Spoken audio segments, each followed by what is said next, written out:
자, HLB 살펴보도록 하겠습니다. 자, 지금 HLB가 기둑하게 빠지고 난 다음에 야금야금 최근 바이오주들이 올라 들어오면서 야금야금 올라오다가 이제 오늘 이제 쭉 튀어나왔어요. 장중에 9%까지 올라 들어왔고요. 지금 5% 이렇게 나오고 있습니다. 자, HLB가 그래서 왜 올라오냐라고 보니까 지금 이렇게 나와 있죠. 자, FDA에서 공개한 리보세리비 플러스 캄렐리주맙 병용요법 보완 요청서 이렇게 되어 있죠. 앞에서 그래서 다른 종목을 얘기를 하면서 요 시나리오들을 쭉 얘기를 드렸습니다. 그래서 병용요법이라고 하는 것이 주로 어떻게 쓰이느냐인데, 병용요법은 두 가지에서 주로 쓰이게 돼요. 자, 첫 번째, 기존의 약을 더 강화할 때, 그 다음에 두 번째 같은 경우는 망한 놈들이 쓸 때입니다. 이 약 가지고는 안 돼 가지고 쓸 때, 이렇게 두 가지 쪽이에요. 그래서 이제 유한양의 렉나자 같은 경우라 그러면 리보세라니 플러스 이렇게 들어가는 거죠. 그렇죠? 그래서 저 비만 치료제 같은 경우가 이미 플러스 단계로 이렇게 들어가고 있는 거고요. 그거에다가 하나 더 해서 그래서 더 좋은 이거 하는 거고요. 그 다음에 이거 가지고 했는데 안 돼가지고 망해서 성분 다른 거 집어넣어서 넣고 이런 구조로 된다라고 얘기를 드렸었죠. 그래서 망한 제약바이오 하다가 임상에서 개망한 기업들 보고는 어김없이 그 다음에 이제 등장하는 게 병용요법을 들이밀고 등장한다는 이런 시나리오로 설명을 드린 바가 있습니다. 자, 여기 같은 경우 병용요법 보완 요청서에서 이렇게 해서 보면 리보사람의 제차에 안전성이나 유효성이 없었다라는 지적에 영향을 받은 것으로 보여집니다. 당연히 없죠. 이거 HLB가 지금 진행했던 건 3상이지 1상 2상이 아닙니다. 임상이라고 하는 게 여러분들이 이게 계속 헷갈리고 모르시는데요.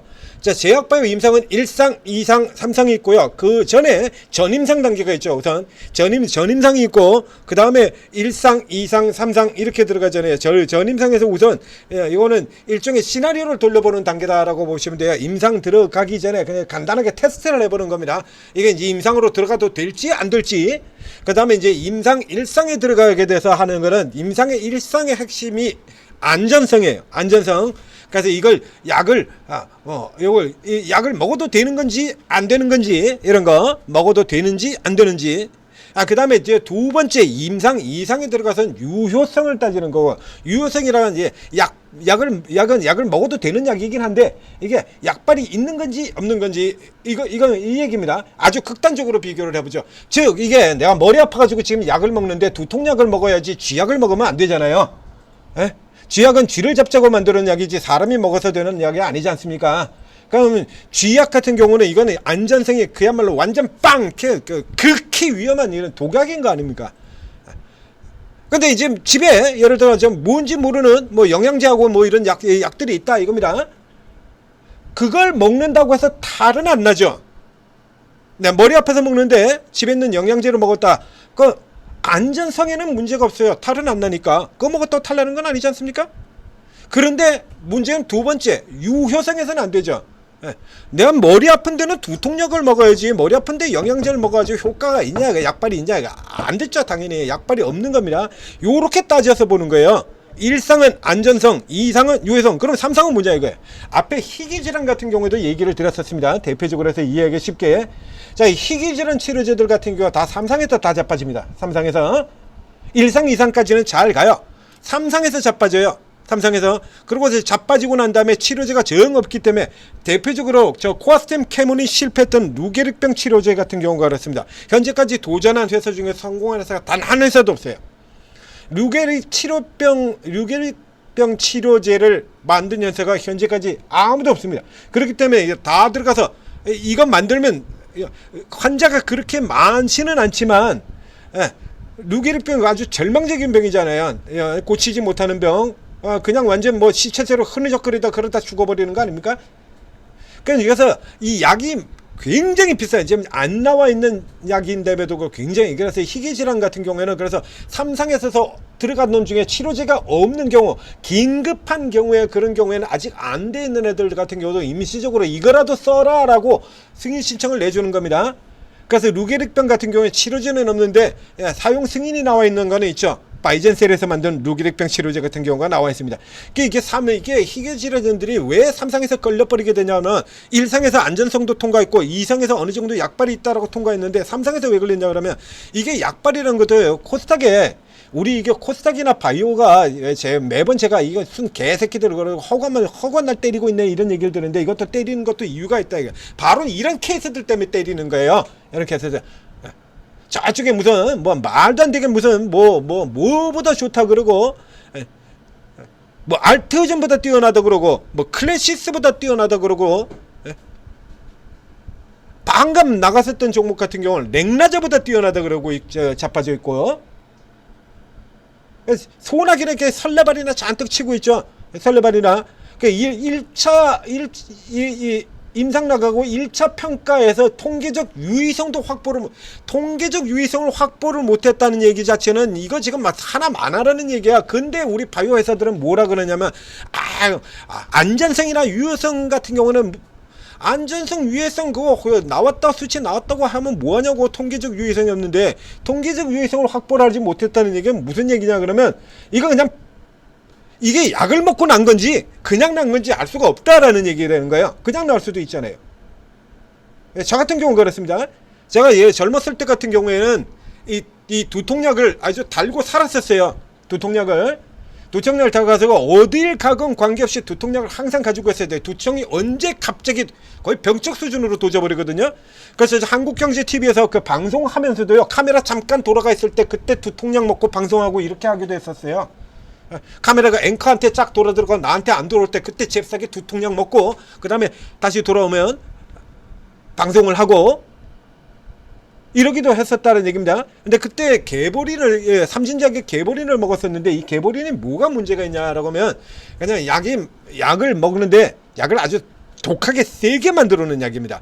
그래서 그냥 어쩌다 하나를 먹는 데는 괜찮은데 저처럼 그래서 두통이 심하게 도질 때 하루에 두통약을 5알, 6알, 7알 이렇게 먹어야 되는 사람 같은 경우에 개보린 하루에 5약 먹으면요 나중에 가서는 두통은 나는데 속이 뒤집어서 죽습니다. 네? 속이 뒤집어서 죽어요. 이렇게 되는 경우에 이제 안전성하고 유효성 같은 경우에 유효성은 괜찮은데 약발은 들어요. 시간 지나가면 분명히 낫긴 낫습니다. 그러니까 계속 먹는 거죠. 두통이 하루 종일 끝이질 않으니까 안전성에는 문제가 생기는 케이스가 되는 거죠. 이렇게 지내다가 어느 날 제 두통 같은 경우는 뇌에 문제가 있거나 이렇게 병 때문에 있는 게 아니고 유전성이거든요. 유전성입니다. 제 아버지도 그랬었고 나이 들으면서 자동으로 낫습니다. 그래서 제 나이도 역시 마찬가지. 나이가 들면서 두통이 살금살금 사라져서 지금은 두통약을 잘 안 먹어요. 어쩌다 한 달에 하나 정도 먹습니다. 예전에는 하루에 여러 알을 먹었었는데 지금은 한 달에 하나를 먹습니다. 왜 나왔는지 모릅니다. 원래도 병은 없었고요. 지금도 병은 없고요. 왜 나왔는지 모르죠. 이렇게 어쩌다 나을 수가 있다는 얘기예요.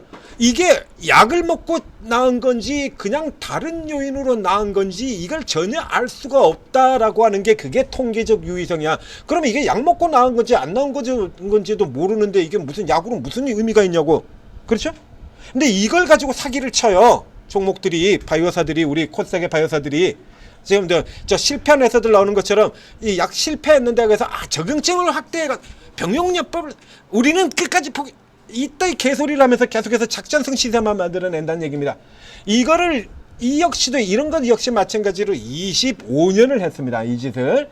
그러니까 사실 기관들이 같은 경우에 일단 무조건 때리러 먹은 것도 사실 어느 정도 냉정하게 보면 의미가 있다는 얘기예요. 근데 지금 같은 경우는 그래서 그게 의미가 있다는데 그렇게 때리는 것보다는 현재 시국 국면에 가서는 아예 노골적으로 그냥 공매터치가 때려잡자라는 흐름이 워낙 강하기 때문에 제가 계속해서 반대로 얘기 드린 거죠. 애초에 원죄도 가지고 있어요. 여러분 잘 아시잖아요. 되지도 않는 종목들 그냥 주가 빵빵 날라갔다가 갚지도 않은 이유에 뭐 감자했다 뭐 이런 거 가지고 주가 후후 막 연달아 상한가가 그랬다가 깨지고 말이 되는 소리입니까? 감자했다는 거 가지고 이런 거 가지고 KD 같은 거 아무 이유 없이 이런 겁니다. 그러니까 애초에 얘기 자체를 지금 잘못하고 있는 거예요. 안전성이나 유효성에서 지적이 있는 거는 1차하고 1임상, 1상, 2상에서 나왔을 거야. 이 HLB의 리보세라는 일상과 이상을 벌써 패스를 가지고 삼상에 들어가고 있는 거잖아요. 삼상에 들어가고 있는 종목이니 당연히 안정성이나 유효성 지적은 없죠. 안정성에서 문제가 있었을 것 같으면 일상에서 나가리가 돼버리는 거고요. 유효성에 문제가 있었을 것 같으면 이상에서 나가리 돼버린다는 얘기입니다. 삼상까지 들어왔던 건 이미 안전성이나 유효성의 지적은 당연히 없다는, 당연히 없는 걸 가지고 무슨 이런 소리에, 이거 가지고는 삼상 다시 통과가 안 된다는 얘기예요. 예? 삼상 가지고는, 이거 가지고는 앞에 나오는 것처럼 이렇게, 아직 캄넬리 주마비 승인도 받지 못했다. 예? 당연하죠. 이게 여기서 문제가 있을 것 같으면 이상해서 나가리가 됐다니까. 지금 삼상 들어와 있잖아요. 이게 삼상 같은 케이스는 일상과 이상하고는 달라요. 종류가 삼상을 통과하는 건. 그래서 희귀질환 같은 경우는 이제 이상까지 경우는, 그러니까 설명드렸잖아요. 희귀질환 환자 수가 적죠. 환자 수가 적기 때문에 표본 수가 굉장히 작아요. 아까 나왔던 것처럼 전립선암 같은 경우도 이상의 환자 수가 적은 것 같은 경우, 그거 설득하면 설득이 됩니다. 이상에는. 삼상에서는 그 이슈 내밀면요, 웃기고 자빠졌네 그러고 그냥 나가리 돼서 아웃돼 버려요. 그래서 이 숫자 자체를 대규모로 늘려야 돼요. 숫자를.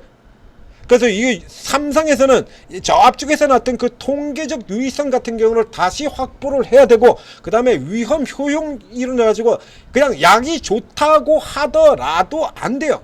저 앞에 한올바이오파마 같은 거 있잖아요. 통과됐다고 해서 그게 또 통과됐다고 게임 끝나는 것도 아니고요.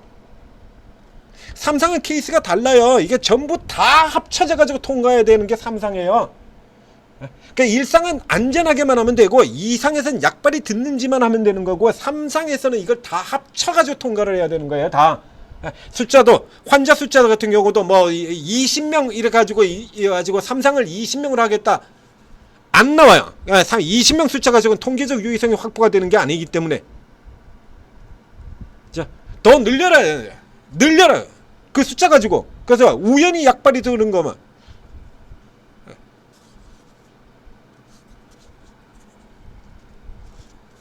그래서 이 구조 계속 설명을 드리고 있잖아요. 이거 계속 설명을 드리는 겁니다. 그래서 일상 이상 가지고 이거 가지고 제약바이오기업들이 사기 엄청나게 친다고요. 통계적 유의성을 확보 못했다는 건 이건 약으로 쓸모가 없다는 얘기인데, 그런 거 가지고도 헛소리 찍찍하면서 주가 올라가 바로 있습니다. 올해에도, 작년에도 있었고요, 재작년에도 있었고요. 요 장난질 제약바이오들 갭들이 회사들이야. 그렇죠. 주가 올라가야지. 안 올라가면 어떡해. 주가가 올라가야 돈을 어디서 땡겨 와가지고 뭐라도 해볼 거 아니에요. 징자한다 그러면 그냥 나가리 돼버리고 그러니까. 그러니까 제약바이오 회사들 같은 경우에는, 어쨌든 회사가 뭐 회사를 문 닫아버리는 것도 아니고, 약을 하려 그러면 어떻게 하든지 또 설레발을 쳐야 돼요. 설레발을 쳐야 됩니다. 우리 회사 가능성이 있다라고 얘기를 해야 돼요. 그러니까 이거 같은 경우는 여러분들 같은 경우에 딱 둘 중에 하나로 해석해야 돼요. 그래서 진짜로 가능성이 있는지 확인을 하는 거, 아니면 그냥 그딸 건 무시하고요, 그냥 시세만 따먹어. 시세만 따먹는 거예요. 이 HLB 같은 경우는 지금 어떤 구간에 들어가 있냐 그러면, 이 약 자체에 대한 신뢰는 지금 하시면 안 되고요, 그냥 시세만 따먹는다라고 생각하시면 됩니다. 많이 내렸지 않습니까? 최근 같은 경우도 그래서 팔고 나오라는 얘기를 했었죠. 팔고 나오라고. 아니, 제약바이오 종목이 얼마나 많은데, 현재 구조로는 이게 다시 이렇게 못 올라갑니다. 이거 바뀐 게 없잖아요. 그전하고 뭐 바뀌었습니까? 상황이? 언제는 뭐 FDA에서 그렇게 얘기했나요? FDA에서 삼상 결과 발표 나오는데 거기서 안전성, 유효성을 지시를 하지는 않습니다. 왜? 안전성하고 유효성 문제는 이미 일상과 이상에서 다 통과가 된 거니까. 그렇다면 이 이슈로 올라 들어가는 것 자체는 애초에 맞지 않는 얘기예요. 그런데 다만 앞에 얘기했던 것처럼 지금 어떻게 해요? 지금 현재 제약바이오가 강하고요. 그 다음에 이번 주 내내 저가주 퍼올리는 때 시즌이죠. 그래서 요런 시즌에 들어왔을 때 이런 내용들 내놓으면서 주가 끌어올리겠다라는 거예요. 그러니까 일종의 작전성 시세, 세력성 시세가 비슷한 게 되는 거죠. 그러면 요거 한 개 내용들을 알고 있다면 요런 때 이제 붙어가지고 따먹고 빠지는 거예요, 그냥. 그러니까 여러분들이 이제 이 HLB에 물려있다라고 하면은, 물려있는 사람들이 나올 때는 이제 요런 거 가지고 주가가 올라 들어갈 때 이렇게 올라 들어왔다가 다시 자빠지는 국면에서, 야, 가깝게는 지금 여기죠? 열심히 간다 그러면 저기까지, 저 상단까지도 가능하겠습니다만, 지금 HLB는 그 정도까지는 힘들 것 같고요. 일단 요 정도 선까지로 봐야 될 것 같아요. 이렇게 해서 다시 밀려나면 이번에는 빠져나오시라는 겁니다. HLB 말고 또 제약바이오 좋은 종목 없습니까? 매번 이런 식으로 양전에 뭐 작년 같은 경우 금양 같은 경우에 아니 금양 말고 2차전지 회사가 없냐고. 금양 말고 2차전지 회사 없어요? 오로지 금양이 독보적인 회사입니까? 에코프로 말고는 2차전지 회사 없어요? 삼부토건 말고는 우크라이나 재건 테마주 없습니까? 자, 이래서 금양 대신에 전고체 종목 하라고 그렇게 추천을 드렸고요. 삼부토건 이거 당장 문 닫아도 전혀 이상할 것 없고 DYD 삼부토건이나 그놈이나 다를 거 하나도 없고 범양 그놈이나 그놈이나 다 펄그럽고 그래서 SY 스틸텍 하라, 전진건설로 하라, 저 대동건설 대동기업 하라 계속해서 바꿔가면서 설명드렸잖아요. 지금 같은 경우에도 마찬가지죠. HLB 말고 종목 없어요? 제약바이오에? 여전히 HLB가 최고의 종목으로 보십니까?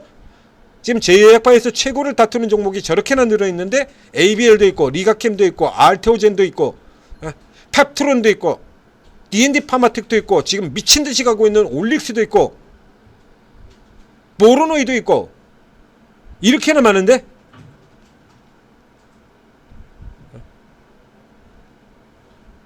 자, 들어가시는 분들 자세히 한개 설명드렸습니다. 안전성이나 유효성은 1상과 2상에서 체크해야 될 내용이지 3상에서 체크해야 될 내용이 아니야. 당연히 3상에서는 안전성이나 유효성에 대한 지적은 나오지 않습니다. 주가가 너무 내렸으니까 이제 분위기 좋을 때 좀 띄워보겠다, 반등 좀 시켜보겠다는 얘기예요. 이렇게 판단을 하시고 이거 공격적으로 이제 다시 때가 됐다 이렇게 달려 들어가지고 또 물려가지고 이거 앞에 금양하고 비교를 해드렸잖아요. 그래서 또 그렇게 나오라는데 또 물려 들어가가지고 그래 하고 한 날 HLB만 쳐다보고 그러고 있지도 말은 얘기예요. 여러분들이 그러고 계시면 제가 아무리 좋은 종목도 들어도 쓸모없잖아요.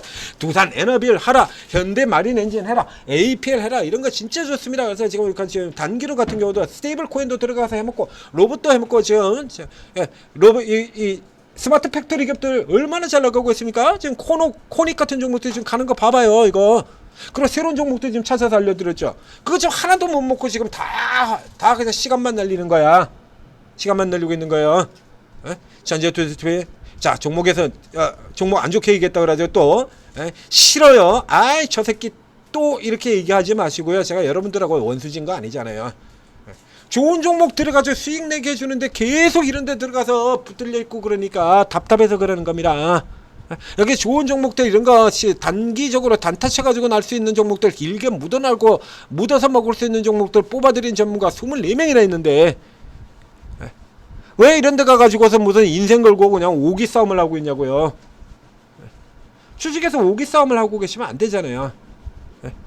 종목과 결혼하지 말라라고 하는 유명한 결론이 있지 않습니까? 지금 뭐 결혼하고서 이혼도 되고 그런 시대인데 조선시대도 아니고.